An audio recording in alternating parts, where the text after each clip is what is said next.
neurológica, los perfiles evolutivos de la enfermedad y los pasos para el examen neurológico. ¿Por qué hacemos examen neurológico? Porque, bueno, como todo diagnóstico, es un proceso analítico, deductivo, racional, y la idea del examen neurológico es determinar, obviamente, el estado funcional del sistema nervioso, pero sobre todo la localización.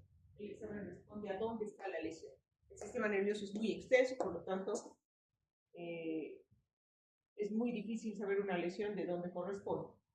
Entonces, ¿cómo se hace? Siempre que tenemos un paciente con problema neurológico, tenemos a partir, como en todo, de una historia clínica que tiene unos aspectos importantes que hay que considerar. Dentro de la historia clínica pediátrica, un examen físico y un examen neurológico. De ahí, en base a esto, nosotros solicitamos test apropiados. Ahora, para hacer un examen neurológico adecuado, tenemos que tener conocimientos básicos de neuroanatomía, neurofisiología, patogénesis y combinarlo todo en la historia clínica, ¿no? Y finalmente plantearemos un diagnóstico, trataremos de ser lo más correctos posibles, para después poder mejorar, curar, tratar, prevenir. Entonces, más o menos el algoritmo que usamos en todos los casos cuando pensamos en un paciente. Bien, la historia clínica es extremadamente importante en neurología. Es una frase muy famosa: a blind neurologist is better than a deaf neurologist. Es decir, un neurólogo ciego es mejor que un neurólogo sordo, porque la historia clínica es esencial en el diagnóstico. La clásica va a partir, como digo, de consulta, los antecedentes personales, familiares. A nosotros nos interesa toda la historia médica del paciente, antecedentes prenatales, perinatales.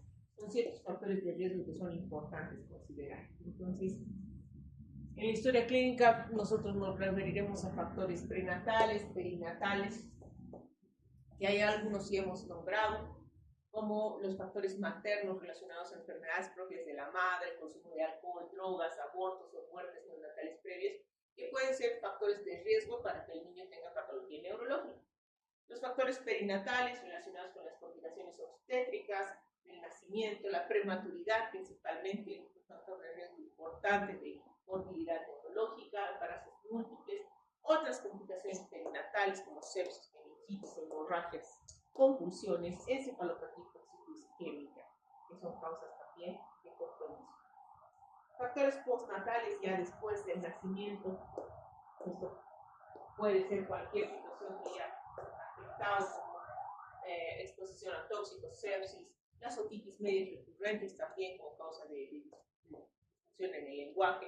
Y dentro de la historia familiar hay que considerar la consanguinidad, antecedentes de retardo en el desarrollo, sordera, ceguera u otras anomalías cromosomas.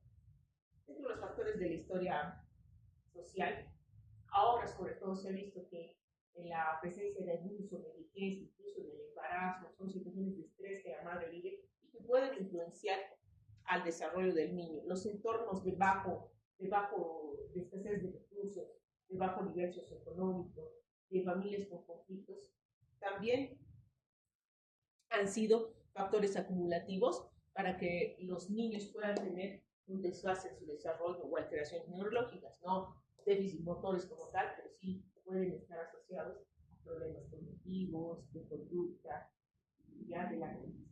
Bien, cuando nosotros hacemos una evaluación neurológica, vamos a hacer 8 pasos. Ya, y esto en 2 segundos. 1.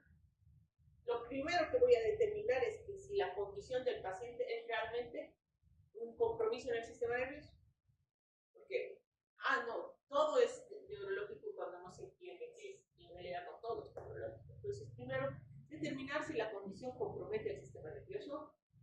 2, determinar, ya ahí está la localización anatómica donde puede estar la lesión. 3, determinar la evolución y el patrón de evolución de los síntomas. Y de acuerdo a eso, determinar la categoría o el perfil de la enfermedad, porque en base a eso yo puedo hacer un diagnóstico diferencial. De acuerdo a eso, ordenar los test y los estudios adecuados, establezco un diagnóstico para finalmente realizar un adecuado tratamiento. En la gran mayoría de los casos podré tratar, otros tal vez no, tal vez solo educar o acompañar. Nos toca hacer de todo y eso es parte de la vida. Entonces, qué vamos a responder? La historia clínica y los estudios diagnósticos responderán a qué es la lesión. ¿Ya? El examen responde a dónde está la lesión. Entonces, básicamente el examen neurológico tiene un papel localizador. ¿Dónde está la lesión? El sistema nervioso es muy amplio, entonces, ¿dónde está la lesión? A ver, en el paso 1, si ustedes se encuentran un niño en la calle con compromiso de conciencia, botado, ¿ya? Se ha desmayado. Puede ser un problema neurológico, sí, puede ser una convulsión, pero también puede ser un problema endocrinológico, una hipoglicemia, o también puede ser un síncope cardíaco, un problema cardiológico, o puede ser una falla renal, una alteración renal, una hiperuricemia. Todo eso puede ser en un paciente con compromiso de conciencia. No todo es neurológico, ni tampoco todo no es neurológico. Entonces, el primer paso vamos a determinar de dónde, si esto es neurológico o no, y pues básicamente podemos determinarlo en base a la historia clínica. Los antecedentes de cómo fue el evento, dónde fue el evento, qué pasó, con qué se relacionó, qué hizo, nos van a dar detalles de que sí este tiene un perfil de evolución neurológica. El paso 2, si yo defino por la historia que sí este paciente puede tener algo neurológico, tengo que irme al paso 2, decir dónde está la lesión. Porque ese paciente puede haberse desmayado por un problema en el cerebro, por un problema en los vasos cerebrales, por un problema en los músculos, por un problema en los nervios, en la médula, en el cerebelo, en los ganglios nasales, en cualquier lado. Entonces, el sistema nervioso es el sistema más extenso que existe, parte del cerebro y termina en el dedo gordo del pie izquierdo.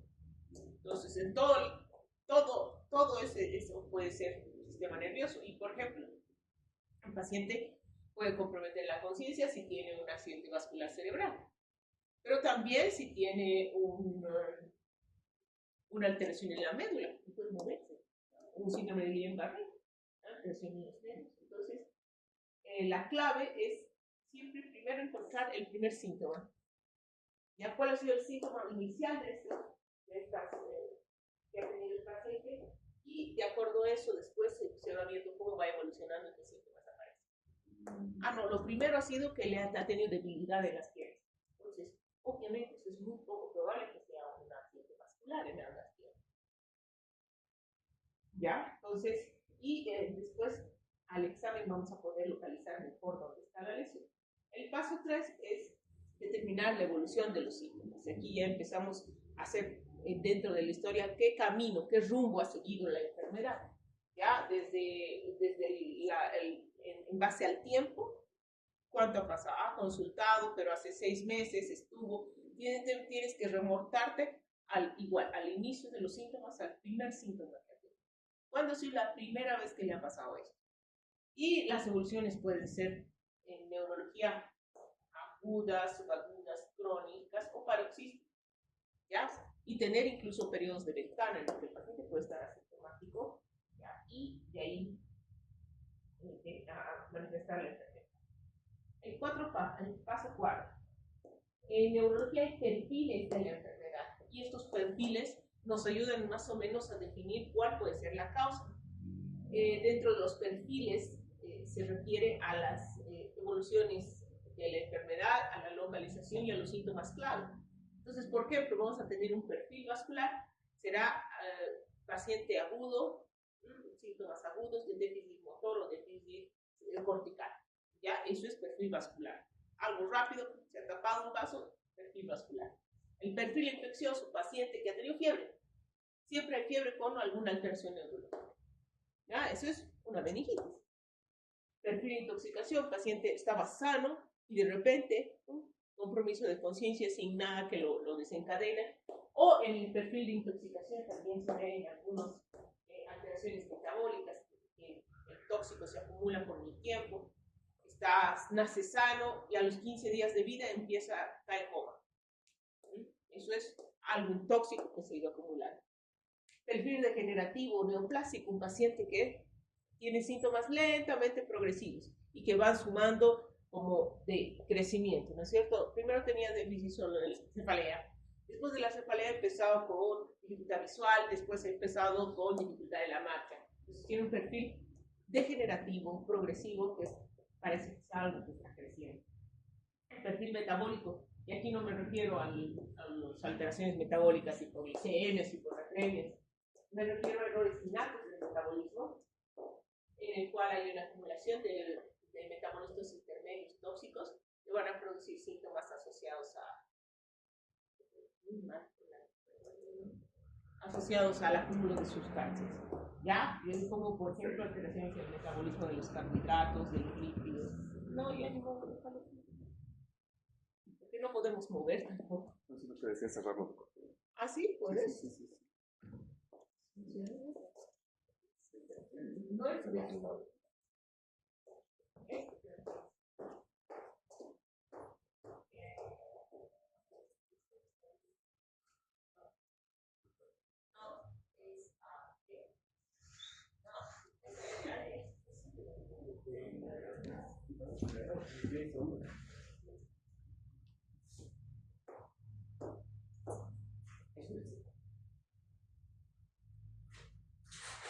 No, es el reflejo. Si ese te dije, ese no se puede mover. No se puede mover, ni modo. Bueno, el perfil congénito del desarrollo obviamente es un niño que nace con esta condición y que se va manifestando a medida que el niño adquiere, debería adquirir ciertas habilidades y no las adquiere. El traumático, claramente hay un evento traumático de por medio, un accidente. Autoinmune desmielinizante, que ahora hay bastantes, como que el boom de las autoinmunes, que va a tener un patrón de síntomas poco claros, un cuadro infeccioso muy específico y después síntomas difusos, neurológicos difusos, van desde déficits cognitivos hasta vías largas, o sea, patrón autoinmune desmielinizante es muy específico. Y obviamente dentro de eso también hay social, psicológico, son niños que no tienen ninguna alteración, todo normal, pero tienen problemas psicológicos, tienen problemas cognitivos, tienen problemas de todo. Entonces, ya más o menos tú puedes, en base a los antecedentes, al patrón de evolución del tiempo, decir a qué perfil pertenece. Entonces, más o menos ya tienes varias cosas y que tú tienes que agarrar en el paso 5 y ordenar.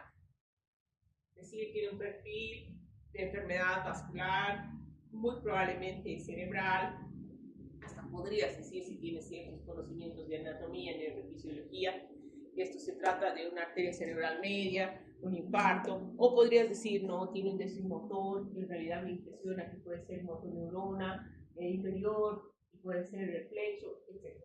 Entonces, ya uniendo todo eso, tú nos puedes decir, ¿ya? Y lo que te faltaría muchas veces es el paso 6. Hay que hacer algunos test. Ah, ya, si estoy pensando en un accidente vascular, cerebral, ¿qué le voy a pedir? Una tomografía, ¿cierto? Entonces, los estudios lo que te hacen es ayudar a localizar la lesión y a precisar el diagnóstico. No se hacen a todos como si fueran recetas de cocina. Si yo estoy pensando en algo cerebral, le haré una tomografía o una resonancia. Si estoy pensando en una sustancia blanca, tendré que hacer una resonancia. La tomografía no me sirve. Si estoy pensando en algo infeccioso, tendré que hacer una función lunar. Y si estoy pensando en algo muscular, periférico, tendré que hacer una electromiografía, porque la tomografía no me va a servir. Entonces, los test están orientados de acuerdo a los hallazgos de tu examen y al perfil temporal que le has dado al paciente. Y finalmente se establece el diagnóstico. El diagnóstico en neurología tiene varios subtipos, como en psiquiatría, o sea, eje 1, eje 2. En neurología también, porque nosotros podemos establecer un diagnóstico sindromático. Un síndrome es el conjunto de síntomas y signos. Un diagnóstico sindromático sería, por ejemplo, síndrome meningeo. Y ese es el diagnóstico sindromático que yo le exigiría a todo médico en general. Debería ser un paciente, debería enviar un paciente o plantearse un paciente con patología neurológica, lo mínimo en el diagnóstico sindromático. Porque a veces me lo refieren a la neurología y no saben qué poner, le ponen déficit neurológico. Ese fue su diagnóstico. ¿Ya? Tiene que poner diagnóstico sindromático. Después, un diagnóstico anatómico topográfico. Si es un síndrome meningeo, ¿dónde está? Meninges, ¿no es cierto? Meninges, líquidos, estamos aquí. Un diagnóstico patológico será un proceso inflamatorio, de inflamación, ¿no es cierto? ¿Ya? El síndrome meningeo tiene porque hay inflamación de las meninges. Y etiológico ya muy probablemente no lo puedas establecer hasta que hagas una función lumbar, hagas el estudio de citoquímico, el cultivo, etcétera, una meningitis bacteriana. Y el funcional obviamente se refiere a las alteraciones que pueden surgir de esto, que van a generar alteraciones cognitivas, motoras, depende de cómo va evolucionando el paciente. ¿Ya? Pero lo mínimo que ustedes pueden hacer en cualquier paciente, porque para eso solo necesitan la historia clínica y el examen físico, es un diagnóstico sindromático. Ya para el anatómico también podrías hacer con el examen físico. Ya para el patológico, el etiológico, necesitas completar estudios que puede que tú no lo tengas. Pero si tú has mandado a un paciente con un buen diagnóstico sintomático, pues hace tu tarea. Bien, ahora vamos a hablar en sí, ya hemos hablado de la historia de la evaluación. La evaluación en un niño es compleja. Cuanto más pequeño el niño, más difícil es, porque son pequeños que todavía no tienen todas las funciones desarrolladas y a veces hay que hacer exámenes diferentes.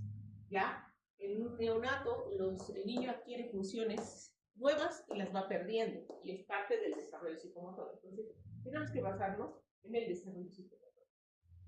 Entonces,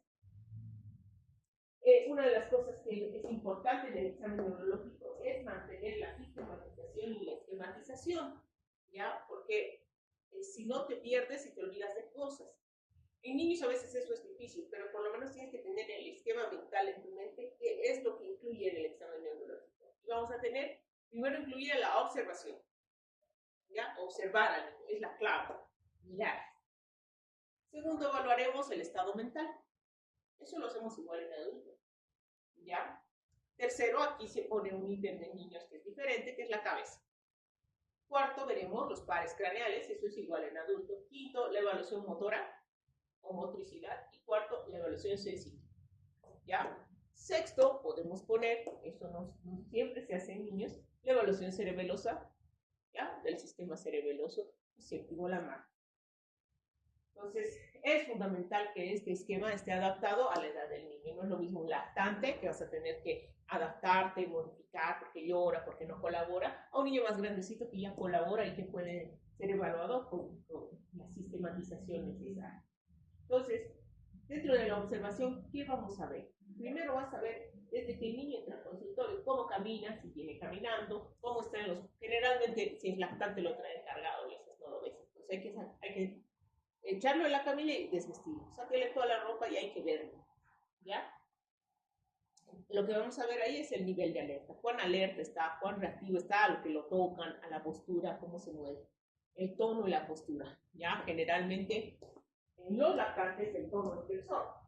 Nunca están flácidos y dormidos, por muy dormiditos que estén. Los movimientos espontáneos, como son, si son simétricos, si no asimétricos, si no mueven un lado del cuerpo. Igualmente los movimientos faciales y oculares, los movimientos respiratorios, y tenemos que ver también la piel. Para eso hay que sacarle la ropa y verlo entero, ¿ya? Y en algunos casos hay que acercarlos y oler al niño, ¿no crean?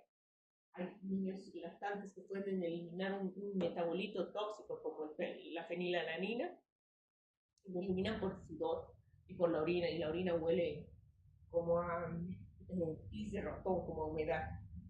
Hay otros olores como la enfermedad de orina con olor a jarabe de arce, que huele como a chepeta, como dice. ¿Ya? Y hay otros que huelen, por ejemplo, la aciduria, la aciduria isovalérica, que huele a pies sudados, o sea, un olor denso, fuerte, queso podrido. Entonces, y obviamente que un niñito, un lactante tenga ese olor es llamativo.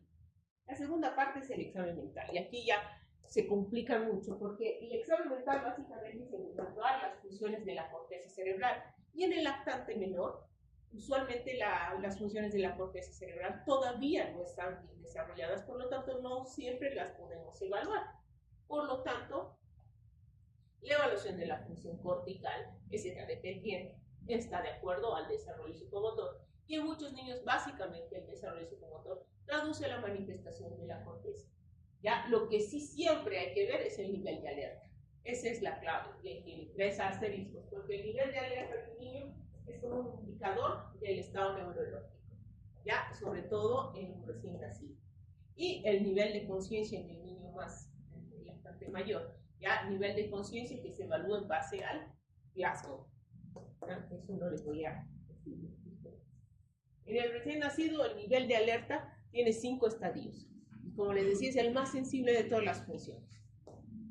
¿Y esto cómo lo voy a ver? Entonces tendría que observar al niño 24 horas. Lo ideal sería eso, ¿no? Que estás en una unidad de neonatología y lo vas a observar, porque si está pidiendo una evaluación neurológica es porque está en una unidad de neonatal y lo han visto. Pero si no, lo ideal es que lo observes en el estadio 3, 4, es decir, alerta quieto, ya con una temperatura más o menos adecuada y para una evaluación de un recién nacido 24 a 48 horas.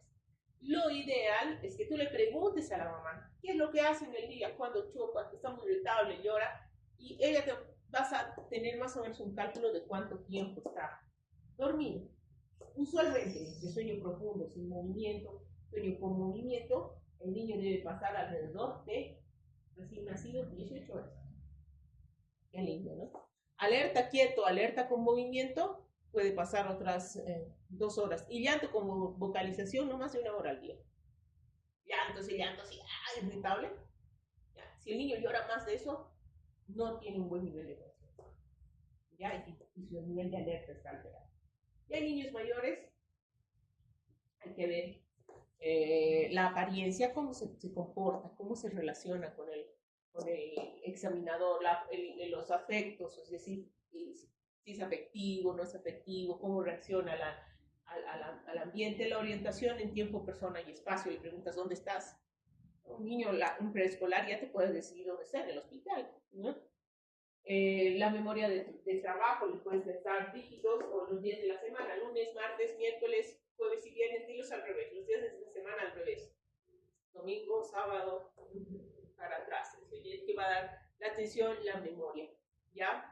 Lista de 3 palabras y que las repiten en 5 minutos. Te voy a dar 3 palabras y tú me vas a decir cuáles eran al final del examen, ¿ya? Y le puedes preguntar acerca de algunos eventos. Algunos niños se acuerdan, pero por ejemplo, desayunaste esta mañana, que desayunas Cecilia. Eso te voy a responder. Preguntas como sencillas.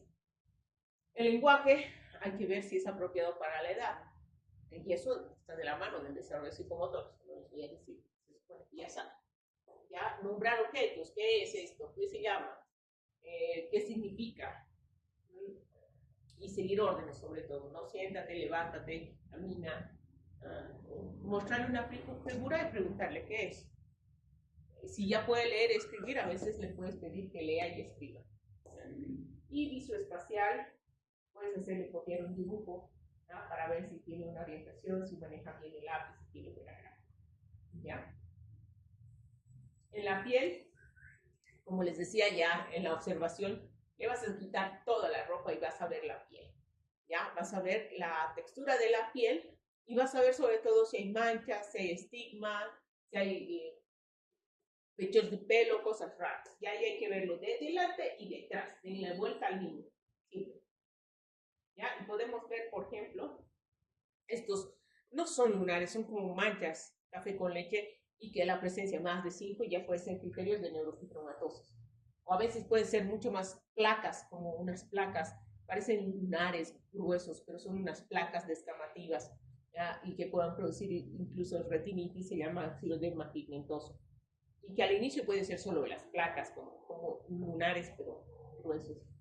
Das la vuelta al niño y puedes encontrar esto, que es un estigma de disrafia oculta, ¿ya? O puedes encontrar un hemangioma que es ocupa la mitad de una cara y que puede traducirse un síndrome neurocutáneo que se llama Stuhlgruber, o esta no sé si van a ver, que es una mancha como blanquita, hipopigmentada, que es un síntoma de esclerosis tuberosa. La piel y el sistema nervioso se originan de lo mismo, de la misma hoja embrionar, entonces hay una serie de enfermedades neurocutáneas. También vas a ver las dismorfias. ¿Qué son las dismorfias? Las dismorfias son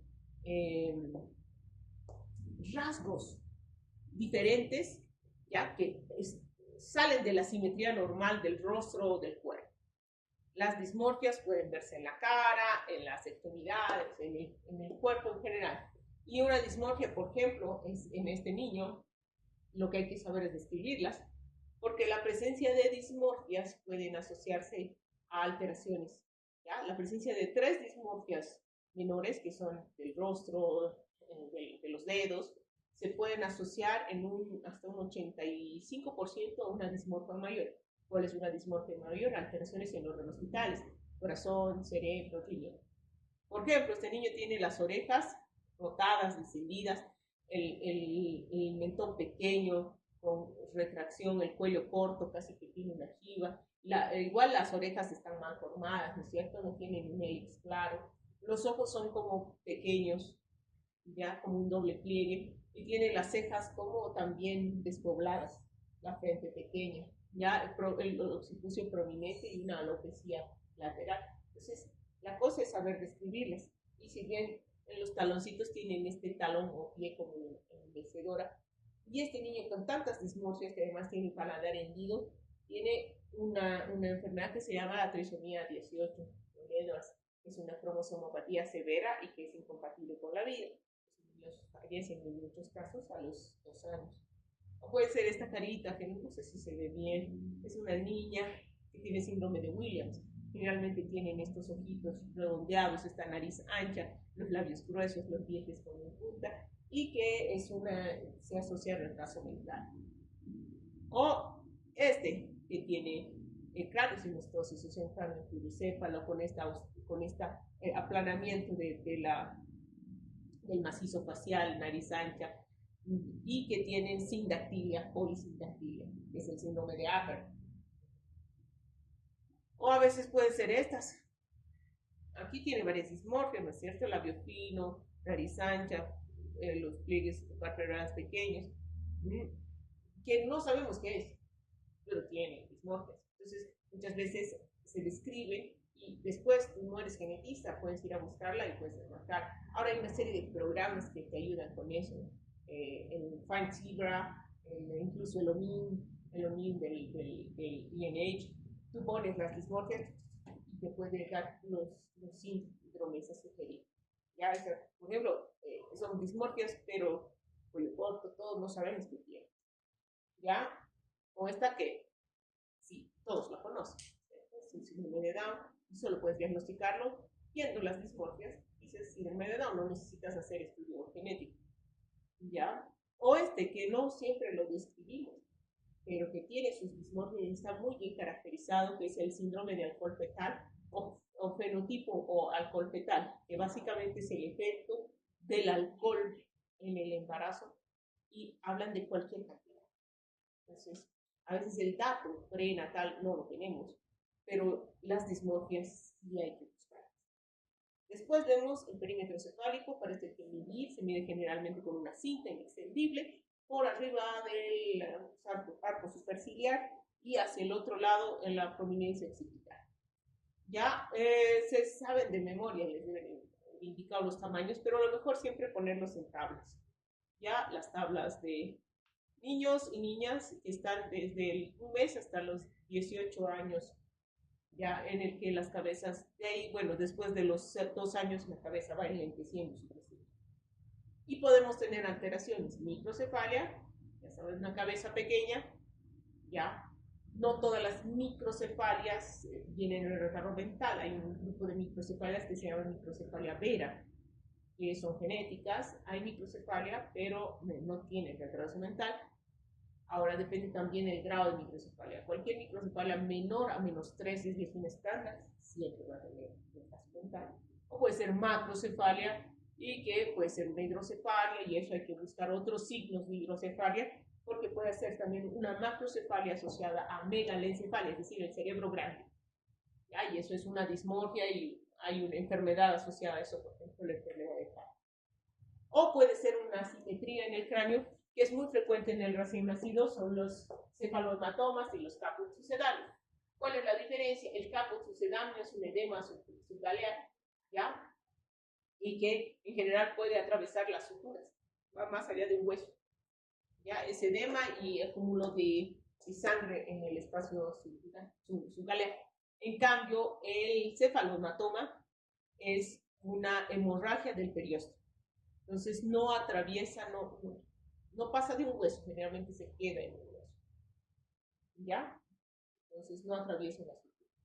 Y vas a encontrar a los niños con esas deformidades. Generalmente se pasan solas, se reabsorben, a veces pueden calcificarse, sobre todo en caso de cefalohematoma, pero después se van moldeando con el hueso. No hay que cruzar ni hay que hacer nada, por favor, porque puedes meter bacterias.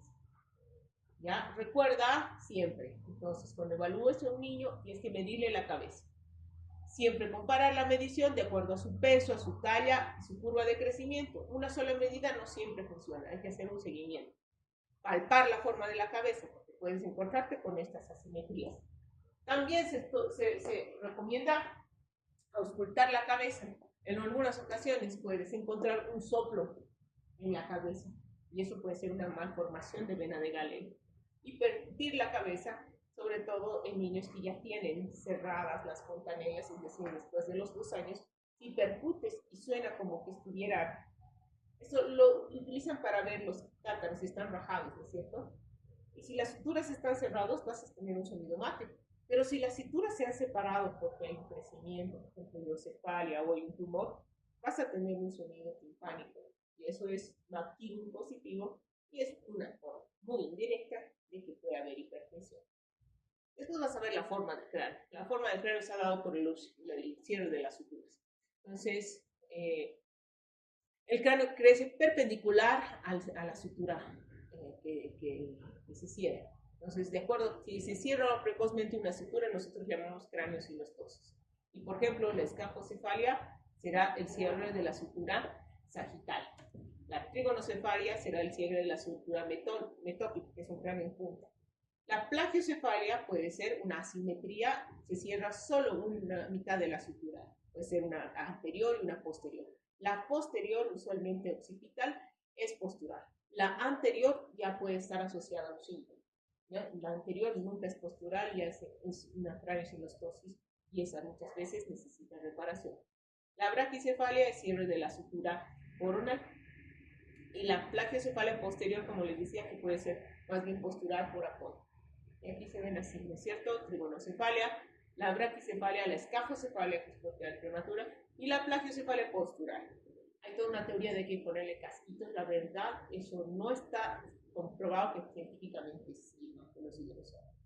Y lo que hay que describir es que sean unas craneosinostosis sintomáticas, como en el caso del síndrome de Cruzón, en el que están asociadas a otras alteraciones y hay un cierre precoz de más de una sutura, y esto genera que hay una hipoplasia de todo el macizo facial, o puede ser solo una craneosinostosis aislada, como este niño, que es una craneosinostosis plagiocefalia frontal, que tiene que tener su preparación para que el cráneo adquiera su forma normal. Y usualmente estas reparaciones se hacen precoz, antes de que el cráneo se suelde, y eso debe ser entre los 6 meses hasta el año.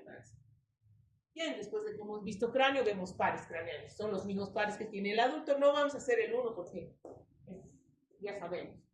Pero vamos a ir desde el 2. El par 2, ya el óptico, y lo podemos ver con este examen que se llama el rojo pupilar.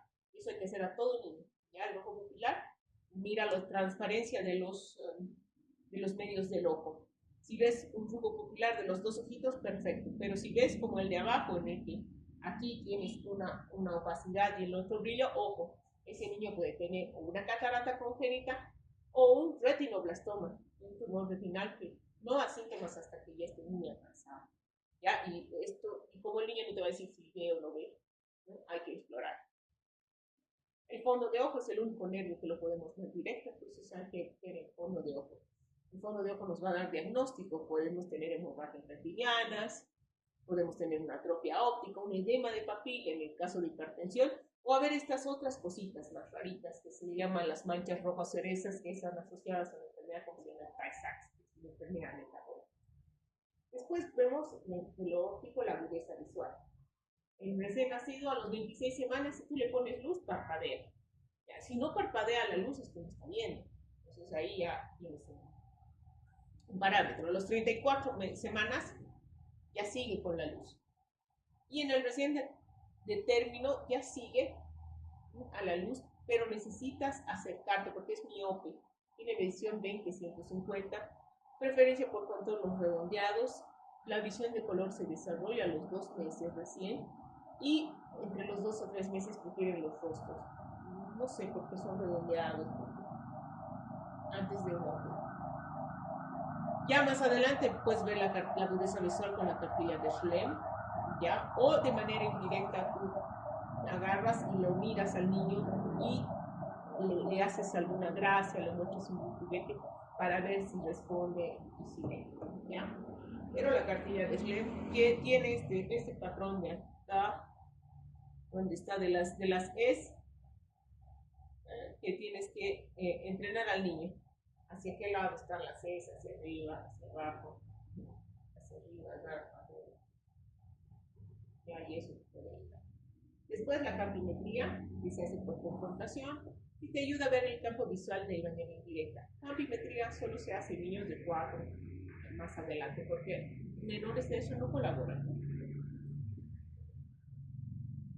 Y los otros pares, los oculomotores, el tercero, el cuarto y el sexto, se pueden explorar primero con la posición neutra de los ojos. Como miren, mirada neutra, tienen que estar sentados, las dos pupilas iguales. Ya, esto por ejemplo es ¿qué sería el de arriba? Un estrabismo, si puedo llamarlo así, ya, pero el niño no puede llevar el ojo hacia afuera, ya, y si no puede llevar el ojo hacia afuera, hay un compromiso de un par prender. ¿Cuál es ese? Un motor ocular externo, sexto, muy bien. Entonces, ya solamente con ver la mirada neutra, tú puedes decirle si todos los pares están bien, ¿ya? Si los dos ojos están simétricos. Si uno que está simétrico, puede tener una visión de un par. Y puedes ver los reflejos de ojos de muñeca, ¿no es cierto? Está completo en las 25 semanas. Y tienes que hacer el estímulo niños mayores de los 2 años, seguimiento, arriba, abajo, en los 4 puntos cardinales. ¿Ya? Y ahí está como cada nervio ocular inerva algún músculo, ¿no es cierto? Y tenemos el tercero, recto superior, recto inferior, recto interno, el elevador de los párpados, ¿ya? De ahí tenemos el sexto par nerval recto lateral externo y de ahí tenemos el troquear nerval oblicuo mayor, ¿no es cierto? El oblicuo menor por el externo también. Entonces, moviendo los ojos en todos los 4 campos cardinales puede ser barato. Después seguimos con, como les decía, el seguimiento y el estímulo visual. Ahí está. Por ejemplo, en ese dibujito, ¿qué par estaría afectado?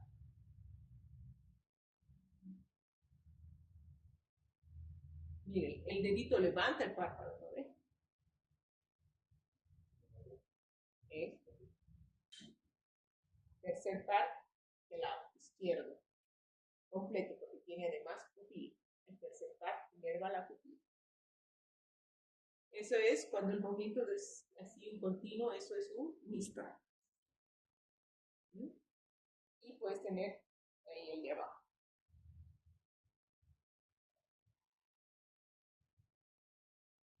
¿Ya? ¿Qué sería este? Va hacia adentro, pero no va hacia afuera. Sexto par izquierdo, ¿no? Después ves las pupilas, la reactividad y la igualdad. Tienes que ver la respuesta a la luz, el reflejo consensual y la convergencia. El reflejo consensual es que alumbras una y la otra también se contrae. Ambas pupilas deben contraerse a la luz. ¿Ya? Y en la convergencia, cuando le pides que mire, por ejemplo, a la punta, y los ojos van a no centrarse al punto donde estás dirigiéndole la mirada. Entonces podemos tener unas pupilas normales, las dos iguales, simétricas. En algunos casos miden el tamaño de la pupila. Puede haber una anisocoria en el cual una pupila es más grande que otra, es compromiso del tercer par.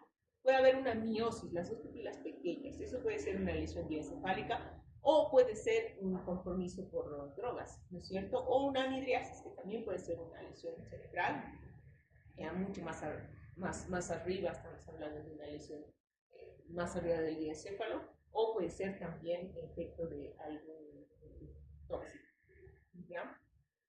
Pero hay que ver, lo importante es la simetría. El quinto par o el trigémino, que tiene la función de sensibilidad de la cara, El reflejo corneal, que el aferente del reflejo corneal es el quinto par y el eferente, quien cierra el ojo, el séptimo par, ¿ya? Y los músculos masticatorios, ¿no es cierto? En el recién nacido y el lactante, el quinto par se evalúa por la succión. Succiona y ahí está también participando los músculos masticatorios. Ya el reflejo corneal, como les decía, que se hace con un estímulo de una gasa, de su punta de la gasa en su ojo, en la córnea, y que la respuesta normal es el cierre del ojo. Y ahí está el reflejo donde se integra, va por el trigémino, se integra en el mesencéfalo, y la respuesta es la contracción del músculo orbicular. Y ahí vemos el séptimo par, que es la musculatura de la expresión facial. Tenemos que ver la simetría de ambas mitades, ¿no es cierto? Puede pasar, como en el dibujo de acá, que el niño en la mirada neutra está todo simétrico, pero llora y se le desvía la boca, solo la boca. Esto no es una parálisis facial. La parálisis facial es como la de al lado. El niño está llorando, pero el otro lado no cierra y el pliegue nasal está caído. En este caso, en el primer caso, es la agenesia del músculo depresor de la angulina de la boca, que es ese pequeño musculito, y o a veces no se forma adecuadamente y produce esto. Ya, el octavo par tiene dos partes, el coclear y el acústico. Generalmente el acústico es muy difícil de poder evaluarlo en un recién nacido, pero a las 28 semanas algún lo puede parpadear. Y lo mejor es evaluar con potenciales evocados auditivos, o hacer un screening con emisiones otoacústicas, que es un estudio que solamente va a ver el movimiento de los cilios del órgano de Porro, ¿ya? Ya el nervio vestibular nos sirve para evaluar, o sea, evalúa los movimientos de la cabeza y la marcha, y la audición, que podemos evaluarlas con las pruebas de Riney o Weber, ¿ya? Haciendo un ruido o hablando suave al paciente, que tiene que escucharlo igual en ambos oídos. A veces tú le haces así, el niño tiene que dirigir la mirada al buen ruido y tiene que ser simétrico, pero es a veces muy inespecífico y tienes que hacer pruebas necesariamente de audición, ¿ya? La de Riney y la de Weber, que ya saben cómo hacerla, es la percepción aérea y acústica, que nos sirve para ver si hay sordera conductual o vestibular. Y el octavo par, que como les digo, un sonido es indirecto, intacta vez. En niños que, por ejemplo, tienen un retraso en el lenguaje, hay que siempre descartar la parte auditiva. El control postural y vestibular participa en eso. Entonces hay que ver cómo posiciona la cabeza en la parte, en la postura erecta. Un niño que no tiene problemas, hasta pero hay algunos niños que agarran y se inclinan, ¿ya? O les cuesta mantener el equilibrio, ¿ya? Para eso el test de Romberg nos puede ayudar, que es o el test de Tandem Romberg. El test de Romberg le pide al paciente que junte las piernas, cierre los brazos y cierre los ojos, y que se quede firme. ¿Ya? Puedes sensibilizarlo, le das unos empujoncitos y se queda aquí. Y el Tandem Romberg, que haga lo mismo con una pierna arriba. Ya, ahí te puede dar idea de su vestibular. Y el test de Varani, que le pides al paciente que se quede con los ojos cerrados, con los dos dedos extendidos. ¿Ya? Entonces, si mantiene los dos dedos en la misma postura, el test de Varani es negativo. Si se va a un lado, ahí puede que esté fallando un lado vestibular. ¿Ya? Otra forma de evaluar el sistema vestibular es con los test calóricos y el destaque que provoca. No lo hacemos usualmente, esto se hace en el contexto de un paciente con muerte cerebral para ver efectos del tronco, de evaluación del tronco encefálico, o en el caso de que tenga realmente un compromiso vestibular y se tengas que hacer un gabinete. Ya en esto se estimula el conducto auditivo con agua fría o caliente y se ve el nistagmo. Recordemos que hay un nistagmo inicial hacia un lado y la corrección cerebral es al contrario. O sea, vamos a tener la respuesta inicial a un lado y la corrección cerebral es al otro, dependiendo si es agua fría o caliente. Los pares bajos, además del quinto, el séptimo, está el noveno, el 12º par, son pares encargados de la succión, la deglución, sobre todo en la lactancia. La succión, como les decía, participa el quinto, el séptimo y el 12 par, la lengua. La deglución, el 9 y el 10. Succión, deglución, están presentes desde las 28 semanas, pero succión, deglución y coordinación de la respiración recién está maduro a las 34 semanas y completa, es decir, puede alimentarse bien a las 37 semanas. Entonces, por eso, si un niño nace prematuro, muchas veces no puede deglutir. Y si deglute, chupa, no puede todavía coordinar adecuadamente para la respiración y necesita alimentarse por sonda nasal. El 9 y el 10 son pares bajos que controlan la motilidad faríngea y se ven con la simetría del paladar. El reflejo nauseoso, que no siempre lo hacemos, es incómodo. Lo más fácil es la fonación. Tú pides A y si hay una respuesta fonológica, es que las cuerdas vocales están muy bien. Y ese es el ¿qué par? El 10, ¿no es cierto? Laringio recurrente, el 10. De ahí está el 12, el 11, que es el espinal, que es de los músculos esternocleidomastoideo, y el hipogloso de la lengua. Entonces, para ver el esternocleidomastoideo trapecio, le haces hacer la maniobra. Te pones la cara aquí, que es la resistencia, le apretas, le pides que suba los hombros, ¿ya? Y la lengua le pides que saque la lengua, ¿no es cierto? A los niños les encanta sacar la lengua, ¿ya? Y puede haber esto es de adulto, pero puede haber una asimetría, una atrofia, ¿no? De un esternocleidomastoideos, y eso es lesión de nervio espinal. Bueno, en la función motora, ¿qué vamos a evaluar? La postura, que ya lo hemos evaluado desde que he entrado, la motilidad, cómo mueve espontáneo, la fuerza, el tono, los reflejos y la marcha. Aquí, ¿qué vamos a diferenciar? Lesión de primera neurona, lesión de segunda motoneurona. Primera motoneurona va a haber espasticidad. La lesión de la segunda motoneurona de inferior va a haber parálisis, pero compleja,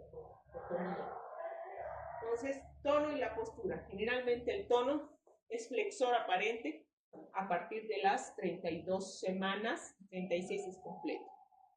Si tenemos este niño con un patrón en hiperextensión, esta es una hipertonía. O lo contrario, un niño que está flácido, tocan las piernas, la camilla, es una hipotonía. ¿Ya? Hay que ver la inspección muscular, tono y trofismo, ¿ya? Y la atrofia, pues se va a ver claramente que hay una disminución de todo el trofismo y la masa muscular. A veces, cuando hay alteración muscular, podemos ver estas fasciculaciones que se ven en músculos. Ahí se ven es un paciente, en realidad ha hecho un esfuerzo muscular y tiene fasciculaciones, pero hay que buscarlas en músculos pequeños como la lengua. Una fasciculación implica que hay una autoestimulación de una fibra muscular, y eso es porque falla la inhibición. La atrofia, ¿ya? Que se puede ver en extremidades superiores, en inferiores un pie cabo, ¿ya? O puede haber lo que se conoce como pseudohipertrofia. Miren cómo están sus músculos cuádriceps y miren cómo están sus músculos de la pantorrilla. Eso no es que los músculos están gordos y él trabaja, no. Eso es anormal. Esto se llama pseudohipertrofia por infiltración grasa del músculo. Cuando se degenera en esto, por ejemplo, aparece la distrofia muscular de Duchenne. ¿Ya? Y igual aquí, esto puede pasar en otros grupos musculares, como parece que fuera así, todo musculoso, pero tú ves los bracitos son flacos. Y esto es igual, una infiltración grasa del músculo, pero no tiene fuerza.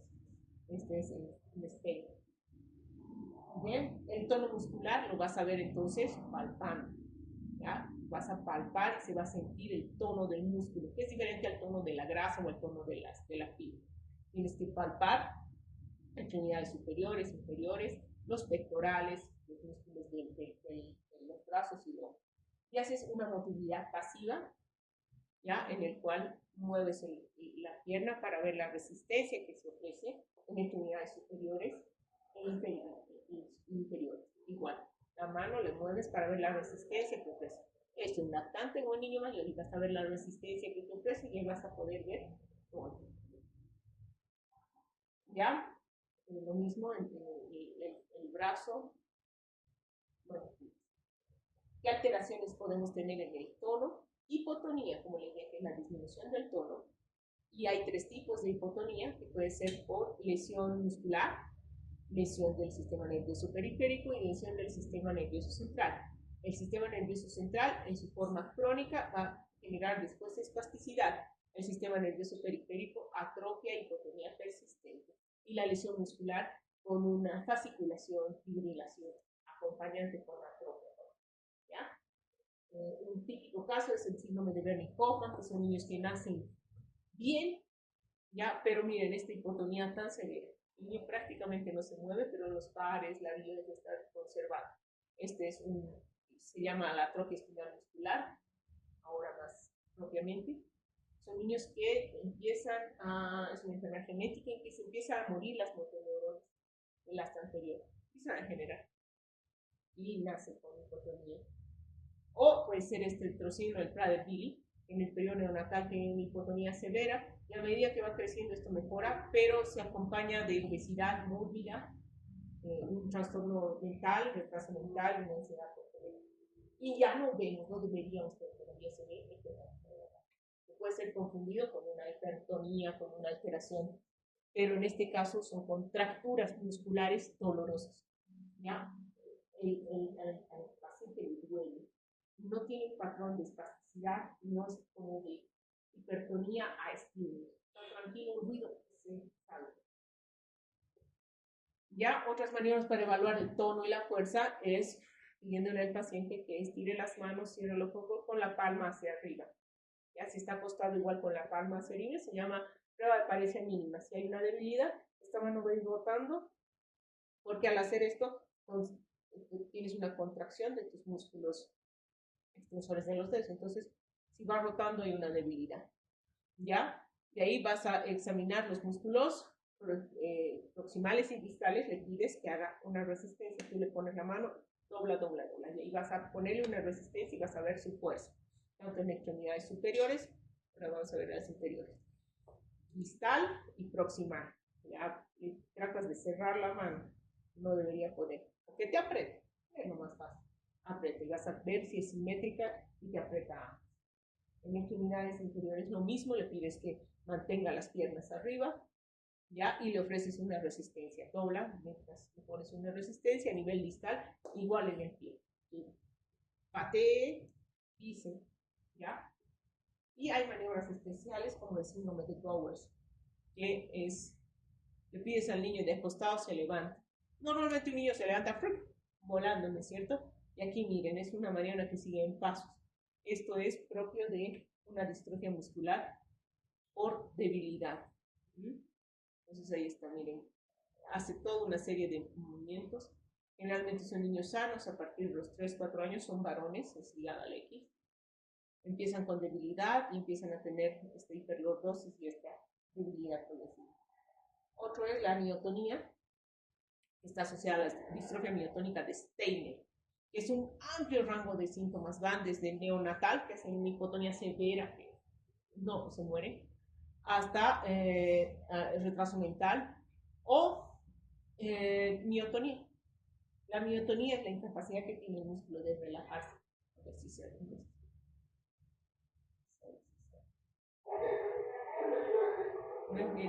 Afloja la mano. Contrae el músculo y no se puede relajar, se queda ahí. Clarito. Tiene que hacer una maniobra para relajar. Eso es. Se ve más en adultos. En niños generalmente vemos retraso mental. Apretame la mano fuerte. Fuerte. Suelta. ¿Ve? Tiene debilidad, o sea, dificultad de contractura. ¿Ya? Bueno, la fuerza se mide en escalas, lo cual 5 es lo normal, ¿no? Bien, el arco reflejo, los reflejos, recordemos que no se integran a nivel del cerebro, se integran a nivel de la médula o el tronco. Entonces, ¿qué reflejos tenemos? Bicipital, tricipital, aquiliano, rotuliano, el cubital y el radial. Todos tienen un nivel.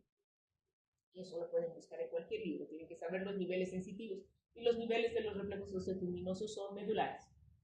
hace 5, C6, L3, L4, L5, S1, ¿ya? Los niños son los mismos, pero es cierto que hay un defecto más.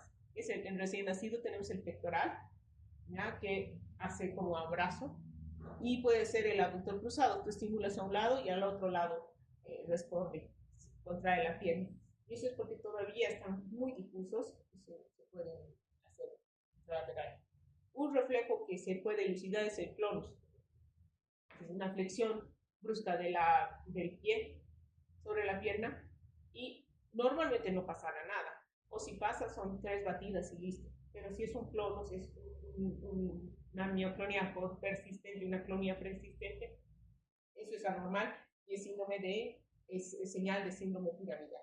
El reflejo plantar, que se estimula en la planta, la respuesta normal es, como ven ahí, la flexión de los dedos, y la respuesta normal, la separación del dedo y la separación de los dedos, se llama Babinski, ¿ya? Hay otros sucedáneos de Babinski, que es la compresión de los gemelos, también la de la tibia, que tienen sus nombres tontos, de Schaffer, el gordo, pero el señólogo es muy antiguo.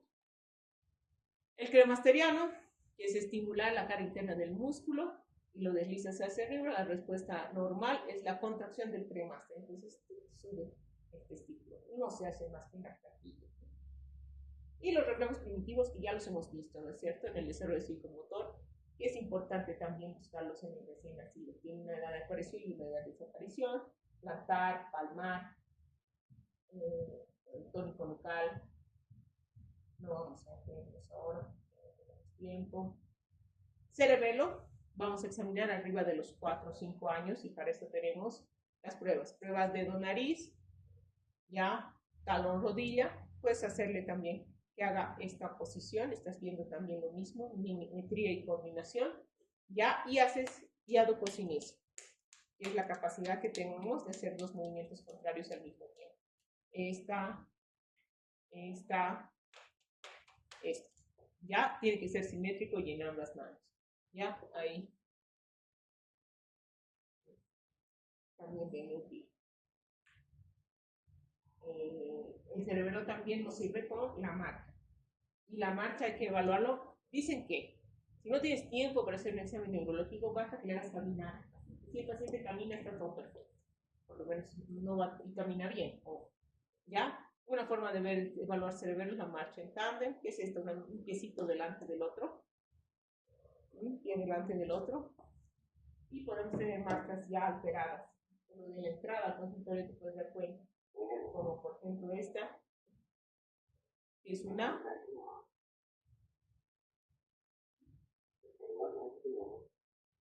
tiene una en pared. Y esta.